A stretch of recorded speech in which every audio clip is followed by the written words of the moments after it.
Very much. Thank you for the opportunity to speak here. I was a member here 13 years ago. It was previous sabbatical, and it was very stimulating and fun, and it's great to be back. What I'd like to discuss in these two lectures is a ongoing project of classification of geometric structures.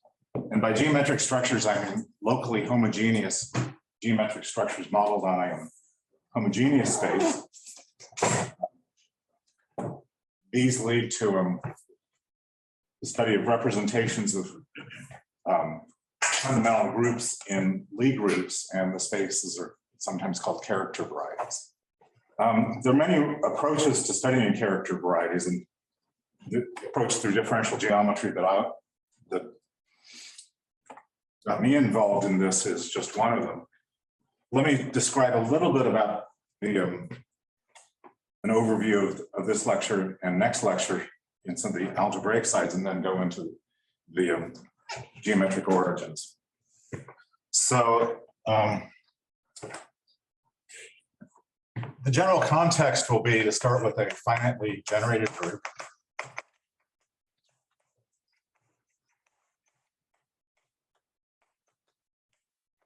And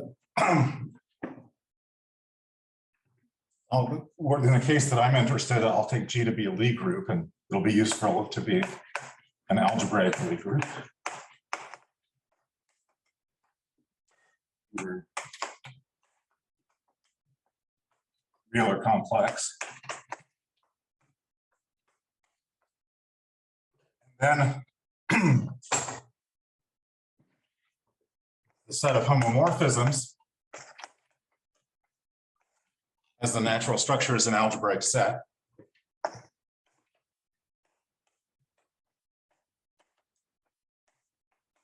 If G is an abelian group that has more structure as an abelian group itself, but I'm interested in the case when G is non-commutative. And obviously it has an action of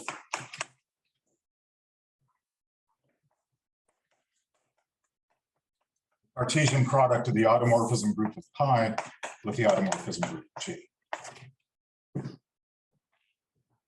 For the applications to differential geometry and low-dimensional topology that I'll be describing, I want to give this set the classical topology.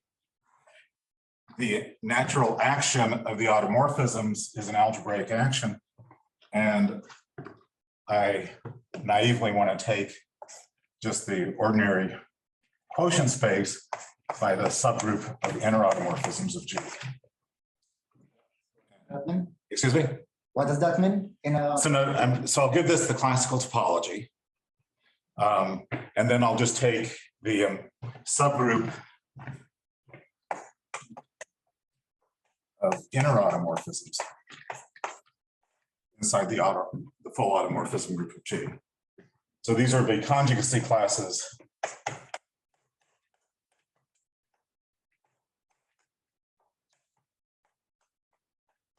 morphisms from pi into G. G is a Lie group with a manifold topology. If it's either R or C, then what is this?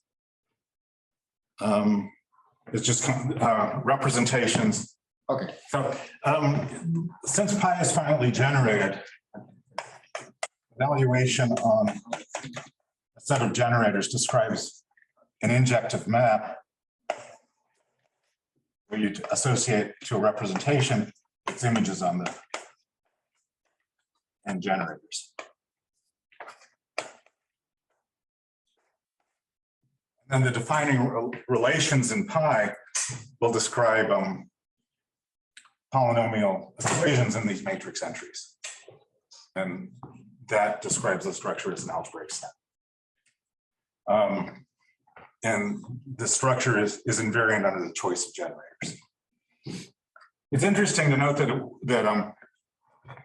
I find it rather interesting that we don't really require that pi be finitely presentable, but presumably as the group G becomes more and more complicated, you see more and more relations coming in. The biokinetic relations are needed. But in G, is you from the atom group or just the image of G, the atom group? Yeah. It can matter. That's right. I'll just work in the quotient by that. And so this is what I'll just call hom pi G mod G. And it's not a kind of a messy space. I don't really know what it is in general. The character variety is usually the GIT quotient. And I'll just denote it like this. And many times it's better just to work with this. There are a lot of pathologies that come in this general context. Again, what's the difference between the two? The trouble is that this ordinary quotient space. What is this? Okay, so this is the categorical quotient. So that you want to take this will be a variety where or a scheme where you take the invariant functions, the G invariant functions on hom pi G, and then you take spec of that. So is it like mod from here and from here? Right. The trouble is the orbits are generally not closed in G, so you want to take the closures of the orbits. I'll give it an example in a moment. But this space is kind of a mess in general. First of all, the homomorphisms form a nice algebraic set, but it might be singular. In many cases, the singularities can be nicely described. If, for example, pi is the fundamental group of a Kähler manifold.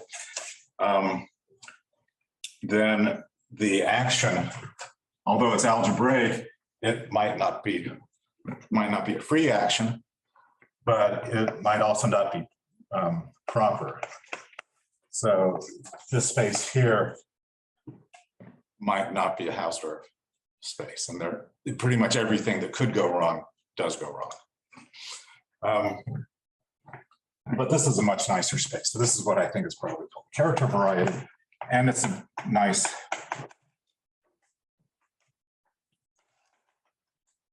summation, some moduli space of representations. So the applications to differential geometry, which I'll be describing, this ordinary quotient space can be identified with the space of equivalence classes of flat connections. So that might be more familiar to some people. And I'm interested in certain kinds of flat Cartan connections, which would correspond to geometric structures, which I'll describe in a moment.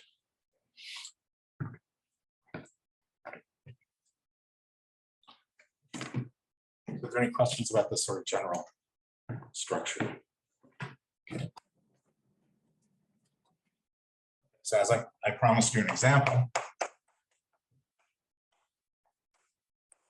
So let's get G to be SL2C.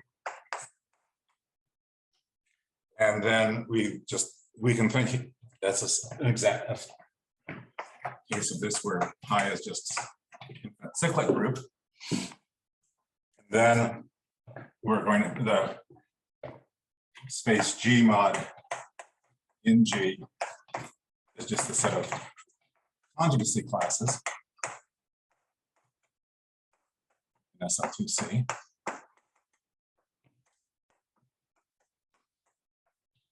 That's if you take the orbit of a non-semi-simple element, such as a unipotent, this unipotent one parameter subgroup is not closed, where star is non-zero, and its closure contains the identity element. And that's a single conjugacy class. And as a result, the space will not be Hausdorff in any reasonable sense. On the other hand, the GIT quotient is easy to understand. It's just given by a single function, trace, complex number. And this regular function can't distinguish between a non-zero, a non-trivial element, and the identity element, which is in closure. So that's an example. This is an example of how you maybe Hausdorffify this quotient space by conjugation. That's the first example, but G is equal to examples when pi is free abelian of rank 1, free group of rank 1. What happens when pi is a free group of rank 2? Two generator free group.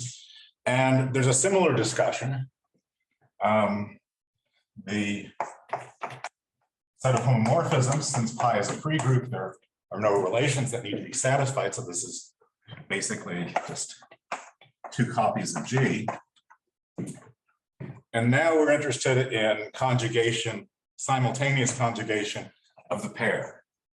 So pair AB will be transformed by an element G into G, and G inverse, G, B, G inverse. We want to take the quotient there. And I don't know too much of the history, but the earliest result I know that this was published in 1889 by Vogt, paper that doesn't make it look like differential. It's on paper saying on the theory of differential equations or something. Doesn't sound like the theory. I suspect these ideas were sort of in the air at the time, and the character variety identifies with affine 3 space.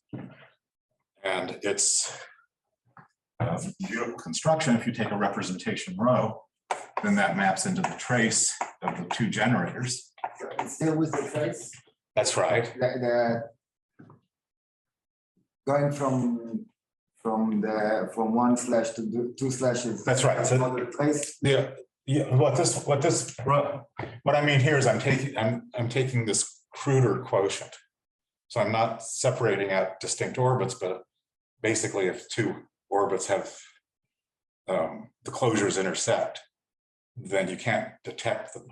No, but I'm asking if your tool now is the trace. That's right. Or the trace. it's still the trace. Still the trace. The trace is still what captures whether they intersect or not. That's right. Okay. That's right. But now I want to look at the trace of the two generators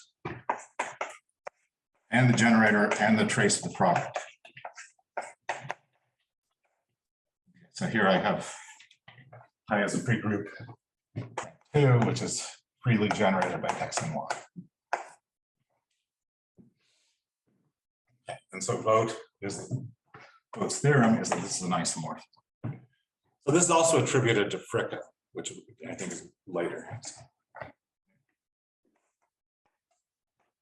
And it plays a prominent role in the books of Fricka and Klein.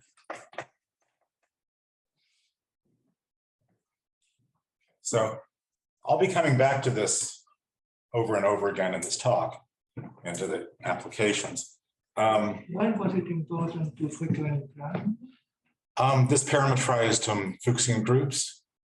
And so, in fact, that's what, maybe I'll say that now. Let's see.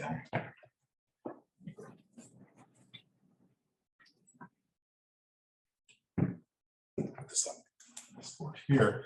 So if I take, so what am I doing? I'm looking at hom pi j. Pi is freely generated by X and Y. I'm going into SL2C. And at this point, I'm not only going to be looking at a real representation, and that maps into C3. Making an algebraic mistake. You're using a board that you're going to have to cover up. Right. That's because I'm not going to be. This is Okay. All right. You're ahead of me. Sorry. a little bit. I was thinking want to about prove. I want to prove to all the other Zoomers that we are part of this. Yeah. Okay. So let's see. So if I call this really is just a character trace of the representation. And if I look at the inverse image of the interval from minus, where all the traces are less than -2, and we'll say less than or equal to, then that corresponds. So this is in Fricka and Klein. I'm sure, you know, I had a lot of difficulty trying to read it. This is a set of all points where x, y, and z are less than -2. And this corresponds to hyperbolic structures on a three-hole sphere.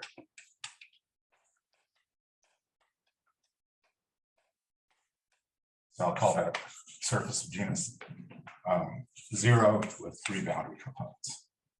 Sigma g n means oriented compact surface of genus G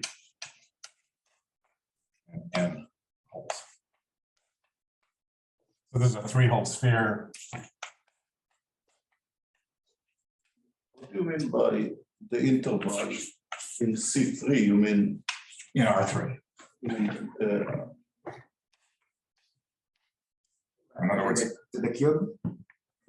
no, but so this is this interval to the cube. I'm sorry, cubed, right. Oh. Sorry. Okay.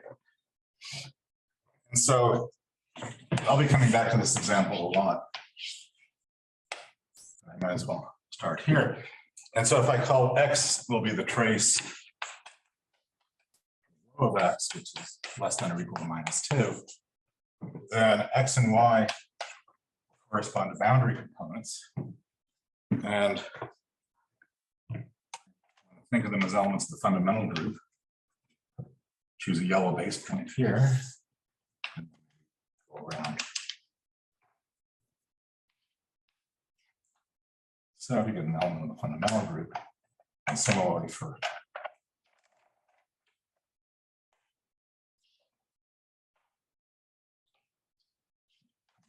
side.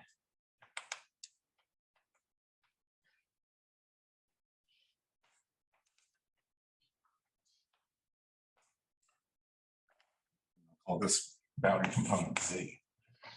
So you get a presentation of the fundamental group here, a redundant geometric presentation with 3 generators subject to the relation that x, y, z is the identity.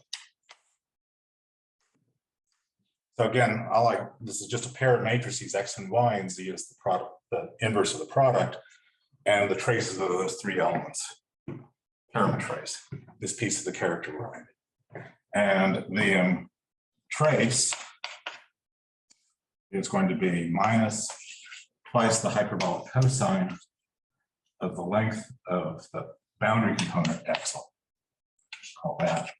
Y will be minus twice the cosine of the length of boundary component y divided by 2. And z is -2.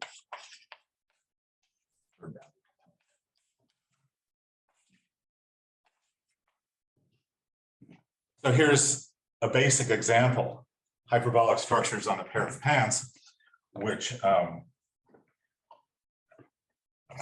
correspond to these representations of the fundamental group. What do you mean by the x equal to? So x is the trace of row of capital X. Oh, And then I'm identifying okay, yeah. I'm identifying the boundary component x with the corresponding based loop generating the fundamental group. So this is a statement that the geometry is determined by the lengths of these 3 boundary components. And so this is related to trigonometry. This theorem is an algebraic version of the side, and angle test for congruence in hyperbolic trigonometry. It can be proved that way. Okay. So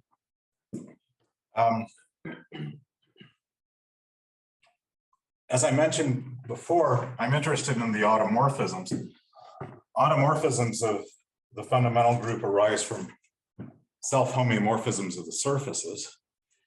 That's the mapping class group of the surface. The 3-hole sphere doesn't have a very interesting mapping class group. It's essentially a finite group. But it has a closely related cousin, namely the 1-hole sphere. This way. which is homotopy equivalent. Three-hole sphere, the one-hole torus. So these, in both cases, the fundamental group is free of rank 2. But the mapping class group of the one-hole torus is much bigger. It's much more interesting. And so this is the notation I'll use is mod for the modular group. And the mapping class group or the modular group of the one-hole torus is just the ordinary modular group, GL2Z. And that's going to be acting on the character variety by the remarks I mentioned before. And in fact, in this case, in general, the mapping class group will map into the outer automorphism group of pi. And that will be acting on the quotient hom pi g mod j. And that's between things with boundary and things with marking. So for sigma 1, you want really a boundary? Yes, I do want a boundary. That's right. Even though it's, again, yeah, when you take the two torus, the mapping class group is again GL2Z. So when we speak of the mapping class group, you don't require identity on the boundary. I think I do. Because I do, maybe I want to put the base point on the boundary. Yeah, I want to put the base point on the boundary. It shouldn't matter. I'm not, at least for the questions I'm dealing with, that shouldn't matter too much because the difference would be just the Dane twists or the boundary. Okay, so just close up this introductory section. That we'll get an interesting action of the modular group GL2Z on this character variety. So this is going to be a polynomial action of the modular group on C3, which is extremely mysterious, I think. It has a natural Poisson structure. The symplectic leaves of this Poisson structure will then correspond to imposing boundary conditions. So the symplectic leaves in this case will just be points because the representation is determined just by the single point. There aren't any moduli once you fix the boundary, but in the case of a one-hole torus, we can fix the length of the boundary component, and then the mapping class group will be acting in an interesting way. So that's the structure that I want to discuss in these two talks.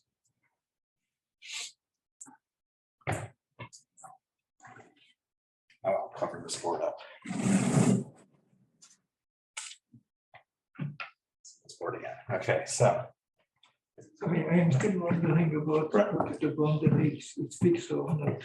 If you fix it, once you get the braid group instead of GL2Z.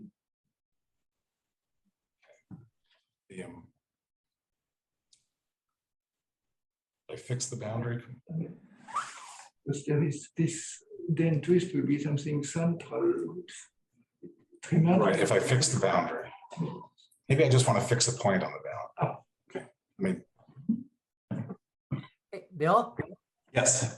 does the Poisson structure thing just translate into area preserving? Yes, in this Okay. case, right. So there will be a yeah. So in the case of the one-hole torus, we'll be fixing the yeah. So let me say more about this because this is really the topic of this pair of lectures. Let me call this boundary K. Then on hom pi G, I have a free group of rank 2. This is just G cross G. Then I can look at the function, which is the trace of the commutator. Okay, so now I'll take X and Y to be these interior curves. Base point is their intersection. And then K will be the commutator, which I'll denote X bracket Y.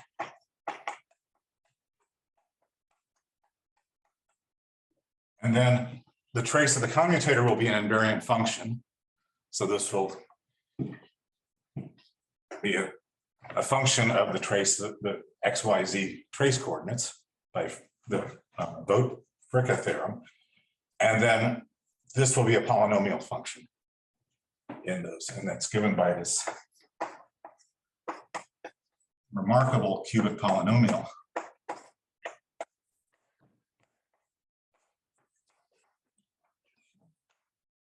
Subject of this talk, of these talks. Sum of the squares minus the product minus 2. So Can I ask a, yes, so what is a way to think about the difference between fixing the boundary and fixing a point on the boundary? for the mapping class group, Yes. And there was a discussion about then twist taking different form depending on which you fix, and I missed that. well, Does my question make sense? yeah, it makes sense, even though I'm interested in getting an action on the fundamental group, and that the fundamental group involves a choice of the base point. So I think the important thing is to get an action on the fundamental group and then on the space of representations. I do want to have at least a base point that's fixed. Okay. You wanted to automorphism only. Right, it's only defined by it.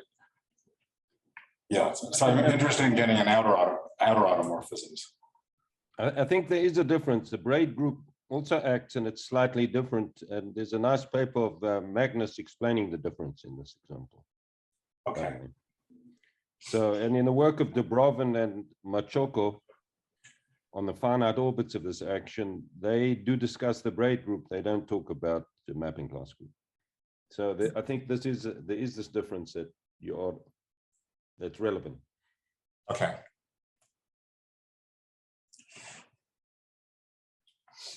So let me get back to Rich's question. Sorry, I'm sorry. So if you fix the whole curve on the boundary, then it is braid group, and if you fix a point, then it is mapping class group.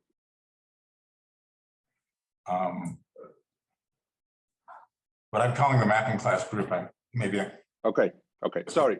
Homeomorphisms, but that will map into the outer automorphism group of the fundamental group. And in certain cases, like the one-hole torus, it turns out to be an isomorphism. And that's really the only mapping class group that I'll be describing in any detail in the case of the one-hole torus. Well, let me get back to the question about the Poisson structure. So I'm looking at the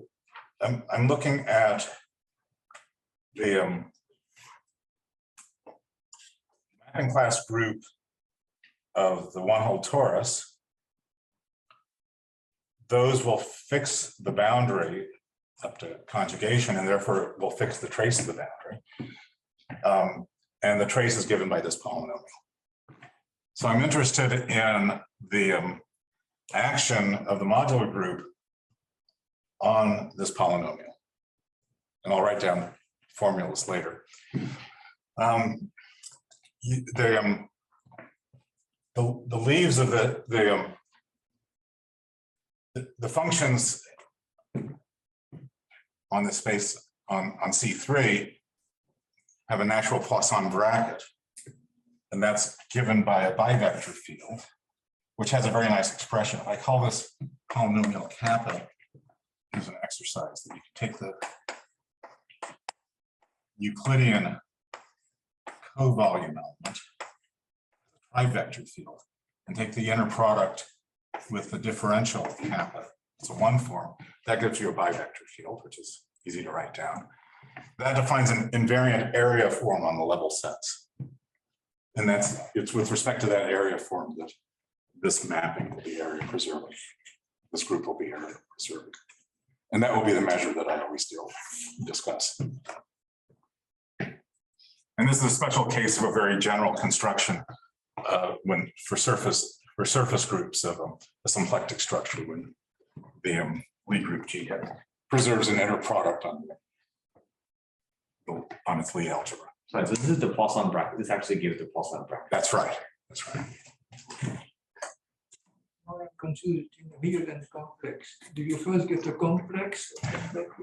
Yeah, that's right. It's a complex Poisson structure, but then I'm going to be specializing to the real points. Just because, I mean, it's a fascinating question about what happens for the complex point, but it's much more, it seems much more difficult from this. And this is already seems to be rich enough. So. Are there any other questions? Okay, so this will give you a flavor of the kinds of things I'm interested in. As I mentioned, the motivation came from the study of locally homogeneous geometric structures on manifolds. So.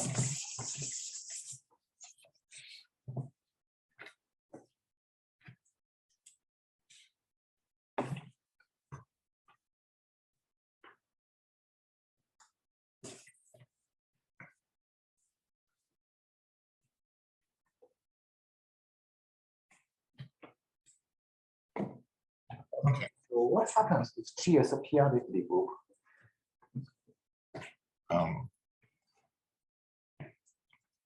Alex has been telling me for years and years that I should be looking at. Formally speaking, there is no problem to do it. So far, I remember even thinking about that. I couldn't really find anything which really got me excited why to do it. But formally speaking, you can develop this. You've been convincing me that this is, you and Peter have been convincing me that I should be looking at these questions. Yeah, maybe I don't know, you can do it for the sake of generalization, but somehow I couldn't really find a good reason. Then we'll do interesting thing with SL2FP. In SL. SL2Z mod P. The finite group. Yeah, for The finite group, right. Yeah, finite groups actually, there is a lot of interest and related to some, maybe at some point I will give a talk in this seminar. For finite groups, I can see reasons. Also, the theorem of Baues is actually, it holds over Z, so you can do it for chaotic groups too. In that sense. That isomorphism. You're not bothered by the lack of surface topology? You know, like just having something that's locally the plane.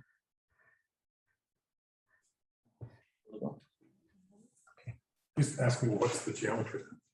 What, for finite groups? Oh, yeah. No, but like, I mean, in a minute, I guess Bill will talk about the action of the mapping class group, whether this is an ergodic action or not. And you can think of it conceptually as the analog of the Weigel conjecture about presentations of finite groups. And you can put it on the same scheme, and then ergodicity is like transitivity or even being an expander over there. Maybe at some point I will have a chance to explain this view. I mean, I couldn't really make anything out of it, but it's certainly an interesting analogy. Is there anything known towards Weigel conjecture for Z mod P to the NZ? Are there any results? Are there any results about connectivity of product replacement graph when you fix P and you look at, say, G over, Z mod P to the NZ and you let N go to infinity?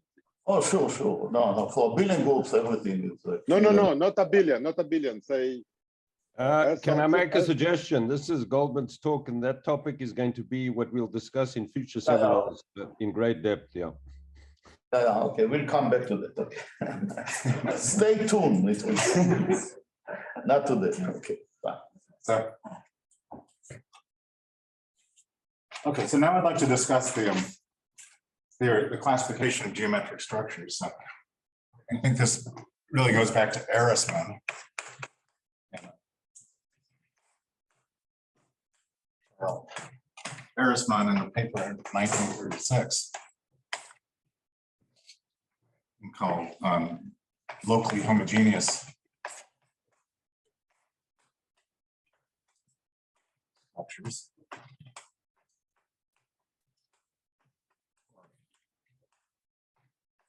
Flat Cartan connections.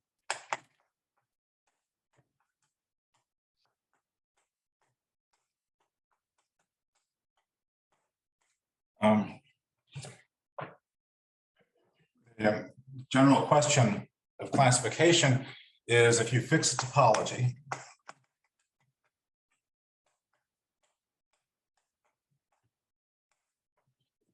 so in the case of interest here, sigma will be a surface with boundary,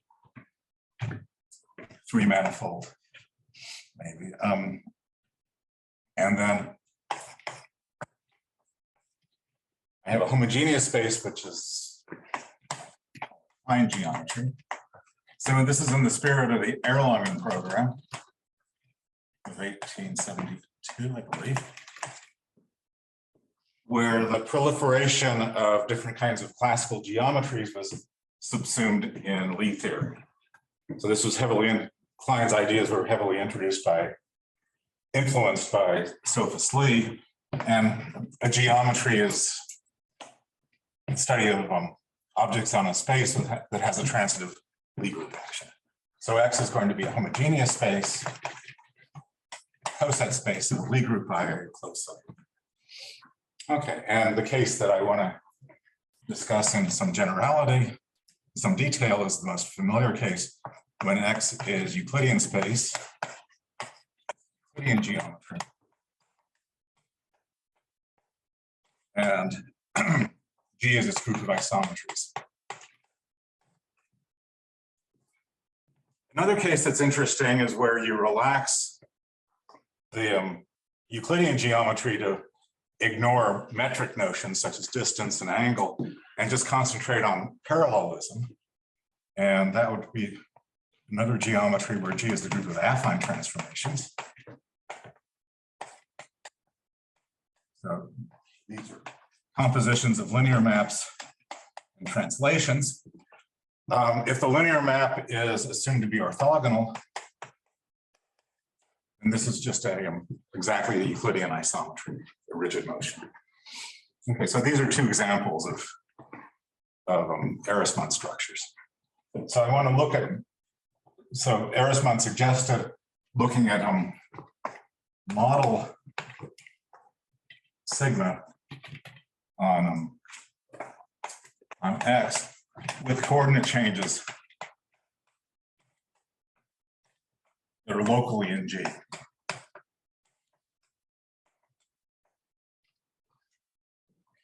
other words, you have a coordinate atlas, an open cover of, let me call this M.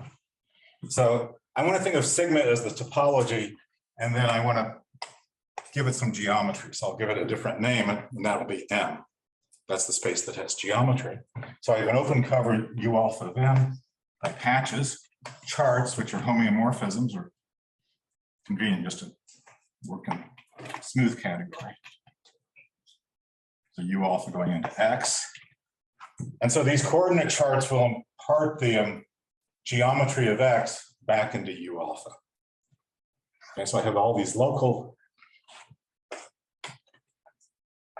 descriptions of geometry on the patches. And I want to require that on the overlap.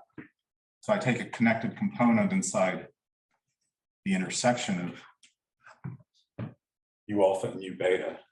Then there's going to be an element of G, which will depend on this intersection of U alpha and U beta, but makes these two descriptions of the local geometry compatible. And so this is what I'll call a GX structure, GX manifold. get a category.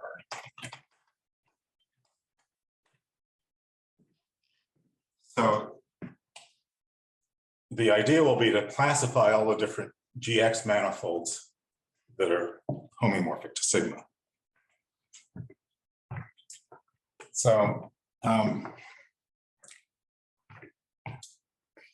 first was introduced to the subject actually here in Princeton in the late 70s by Bill Thurston, who used this theory as the context for the geometrization conjecture.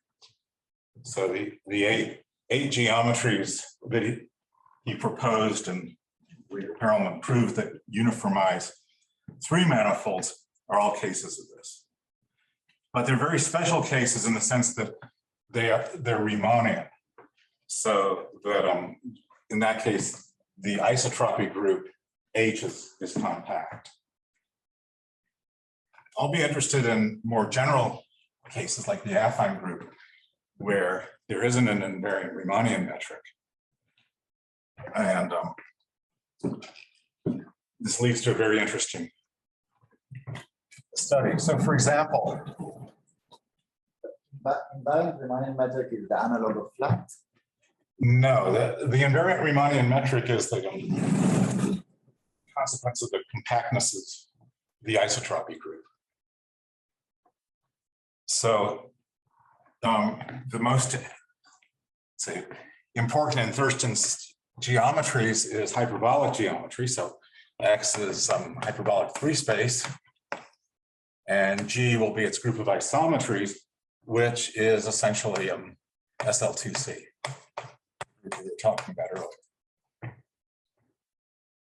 So this is flat as a more general geometric structure, but not flat as a Riemannian structure. So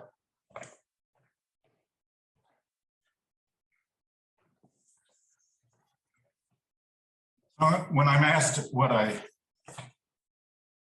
for a living by non-mathematicians, the example that I like to give is the fact that the two-sphere doesn't have a Euclidean structure. So that means that there's no metrically accurate world atlas. If you think of Earth as a two-sphere, then you can't find an atlas of the world where all the distances are preserved. So in more general, if you have, well, the only thing that you need is compact and finite fundamental group, but, and has an Euclidean structure, but it doesn't have any more general structure, such as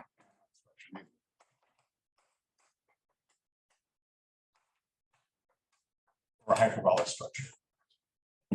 That's a nice exercise in the theorem that I'll state in a moment. On the other hand, in the language that you are using, that means that you have to use local coordinate. You cannot use the group. You cannot use.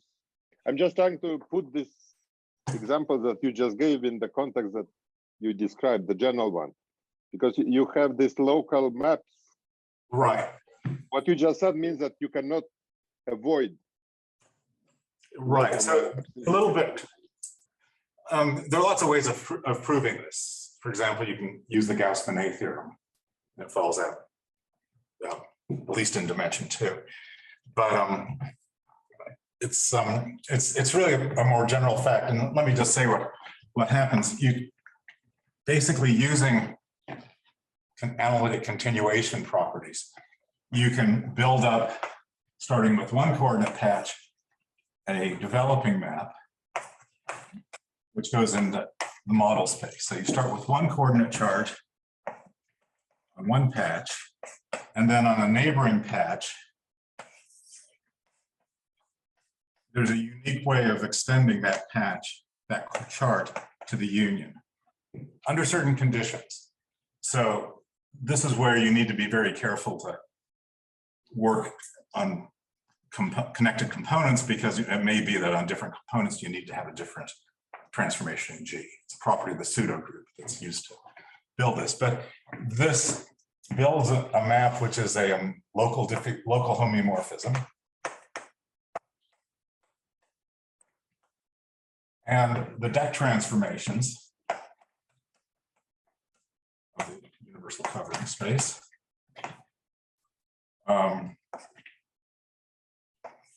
map into transformations in G. And this is going to be the holonomic group of the connection.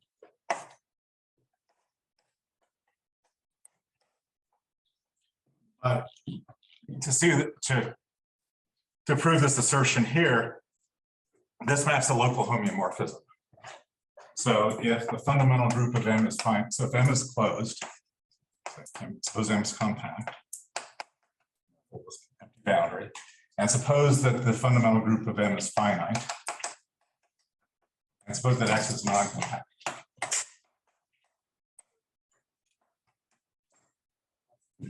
Well, in that case, this local homeomorphism has to be open.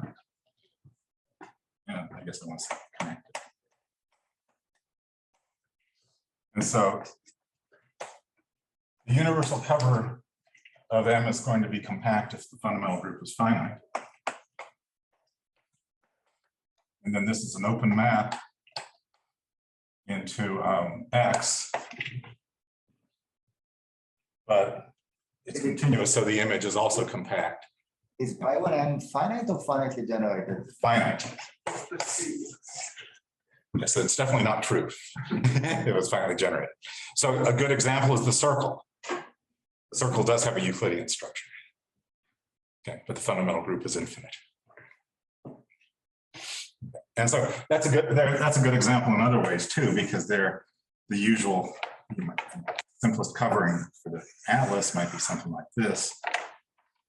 And the elements of G have to be different on the two connecting components of the intersection of the coordinate patches, if you just have two patches.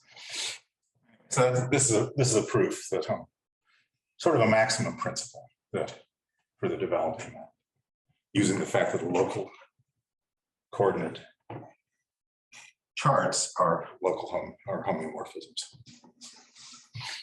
Okay. So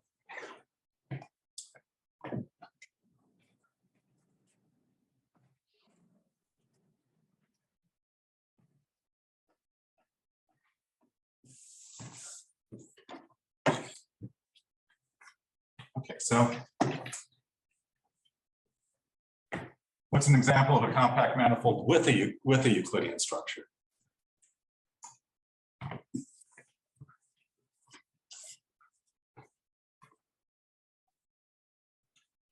So I might mention that in more traditional differential geometry, a Euclidean structure, as I said, I defined it using a coordinate atlas. The Euclidean structure is equivalent to a Riemannian metric of zero curvature.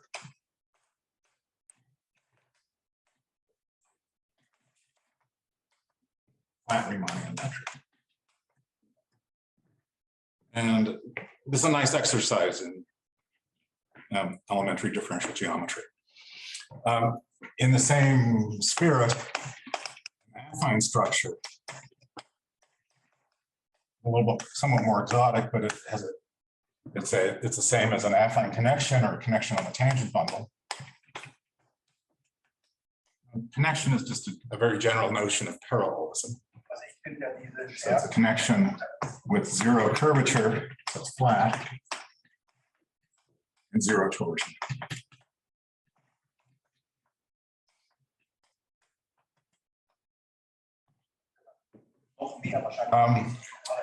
A general Riemannian metric can be interpreted in a more general context as a Cartan connection that has a certain zero curvature.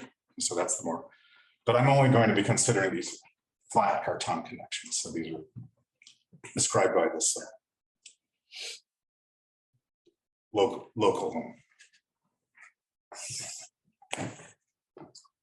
local definitions involving coordinates. Anyway, so what's an example of a compact Euclidean manifold? A good example are flat torus,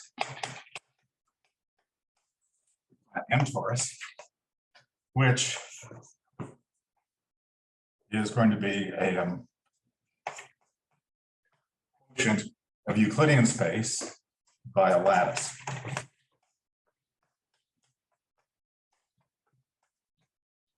That means it's a subgroup of translations, which say, we'll just say it's generated by a basis. More elegant descriptions, but that's the one I want to use.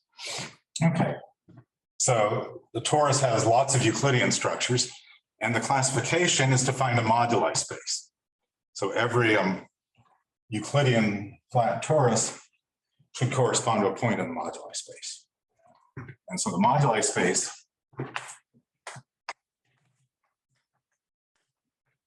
tori, so I'll call it deformation or moduli space in structures of torus will identify with a biquotient GLNZ divided by one side of GLNR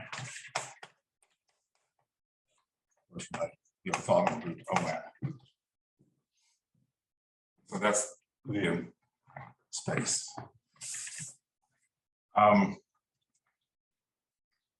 This is analogous to the classification of Riemann surfaces. The Riemann moduli space can be identified as a quotient of Teichmueller space by the mapping class group.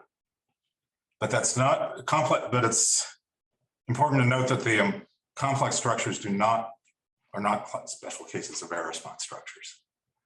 If they were, then you could prove things like CP1 was not a Riemann surface. So there's a catch in the definition about why Riemann surfaces are not locally homogeneous geometric structures in this way. Okay, so I'm almost out of time. So let me just summarize this example here, that I want to think of GLNR as the space. This corresponds to the space of bases. Rn, the vector space Rn. Columns of an invertible matrix form a basis, and then the equivalence classes under isometries is this homogeneous space, GL and R over OM. But there's some extra structure here. The basis is considered as an ordered n tuple, and GL and Z is just changes the basis. And this is the notion of a marking. This is very important because, as you'll see, the marking is where the mapping class group enters in. So I have the fixed topology, sigma. I go into the Euclidean manifold that has some geometry or the Riemann surface. And I want to consider just sort of a loose map, let's say a homeomorphism. But in the cases I'm interested in, you take a homotopy equivalence or a diffeomorphism. And then this will be a marked GX manifold. And if I have two of them, I want to say they're equivalent if there's a GX isomorphism that makes this diagram commute up to homotopy. So and that way I fix the fundamental group of sigma, which will be pi, and that way I'll get a representation of the fundamental group. But you want F to be given up to what? Excuse me? You want F to be given up to what? Up to, say, they deal with homeomorphism isotopy. Just a very loose relation. Okay, so this is like a topological coordinate system on the geometric manifold. So the last thing I want to say, and I won't have too much time to give any details, is that the analog of the moduli space in general is a mess. So even after you clear up the intractability of the character variety and the quotient of homomorphisms, you're really led to some interesting dynamical systems with very bad quotients. So a nice theorem of Oliver Baues is that if you look at a set of complete affine structures, two torus, that's the topology sigma. Two torus. What is What's complete? complete? Yeah, I'll say what that means in a moment. So what it means is the following. So I have M is an affine structure. Now, as I mentioned, that's a notion of parallelism. It's a notion of a connection. And that means that I have a notion of a geodesic. A geodesic on a manifold with a connection is one whose acceleration is zero. We can't talk about speed because there's no way of measuring the size of a velocity vector. But if we just assume that its velocity is parallel, that's a geodesic.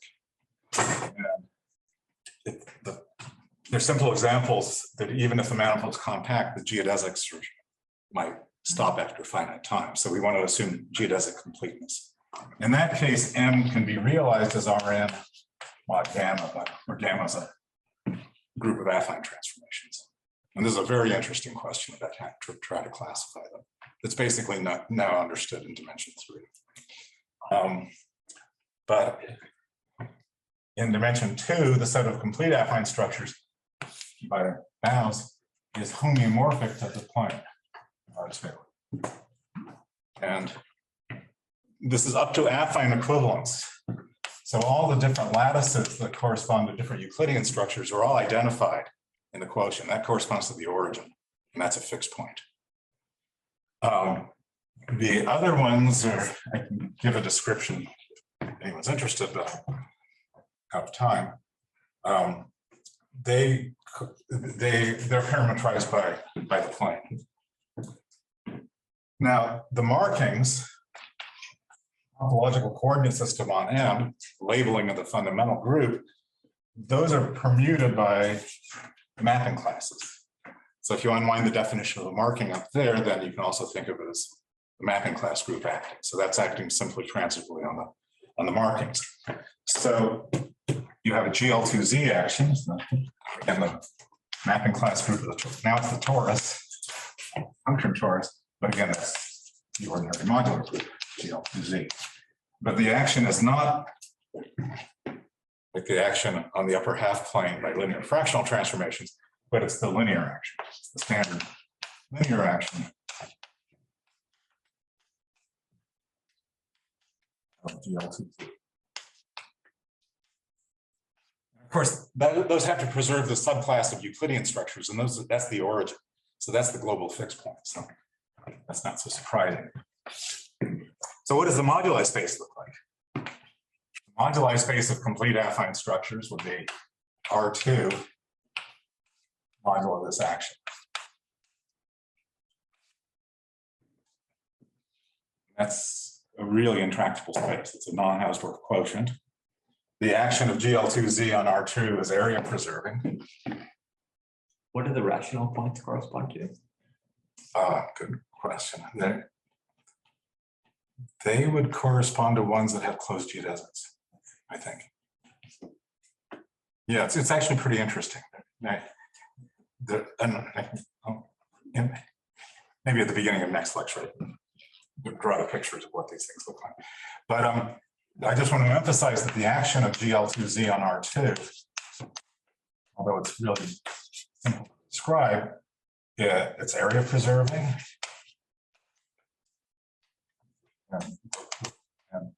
And for Lebesgue measure, it's ergodic. Lots of discrete orbits like the integer points, or the fractional points. Of course, these are dense, so there's a lot of complicated dynamics coming here. And this is a very simple example of just quotients of R2 by discrete, free to be on a group of affine transformations. So this suggests that the right classification problem is not directly to form the quotient, but to look at the action, rather than working with this intractable non-Hausdorff quotient space. Study the dynamical system that you get from looking at the change of markings given by the mapping class group acting on these spaces. So I'll stop there. Thank you very much.